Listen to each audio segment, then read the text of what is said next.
மக்கள் அனைவருக்கும் வணக்கம்.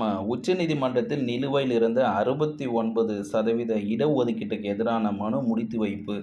தமிழகத்தில் நடைமுறையில் உள்ள 69% இடஒதுக்கீட்டு சட்டமானது உச்சநீதிமன்றத்தின் இந்திரா சகானி வழக்கில் கூறிய தீர்ப்புக்கு முரணாக இருப்பதால் அந்த சட்டத்தை ரத்து செய்ய வேண்டும் என்று மைனர் காயத்ரி உள்ளிட்டோர் தாக்கல் செய்த ரிட் மனுக்கள் உச்சநீதிமன்றத்தில் நிலுவையில் இருந்தன. இந்த மனுக்கள் நீதிபதிகள் பி.வி. நாகரத்னா மற்றும் உஜ்ஜல் புயன் ஆகிய அமர்வு நேற்று விசாரணைக்கு வந்தது.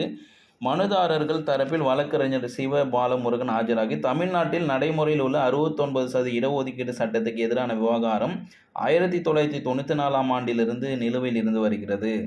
தமிழகத்தின் சார்பில் மூத்த வழக்கறிஞர் ராகேஷ் துவேதி ஆஜராகியிருந்தார். மனுதாரர்கள் தாக்கல் செய்த இடையீட்டு மனுக்கள் காலாவதியாகிவிட்டதால் வாதிட்டார்.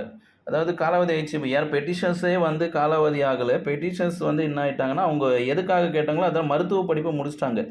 இதில் பேசிக்கலாக என்னென்னா, காயத்ரி அவர்கள் அவங்களுக்கு மருத்துவ படிப்பில் இடம் கிடைக்கலன்றதுக்காக இந்த அரசாணை இதெல்லாம் எதிர்ப்பு போட்டிருந்தாங்க. ஆனால் இவங்க மருத்துவ படிப்பை முடிச்சுட்டு இருக்காங்க.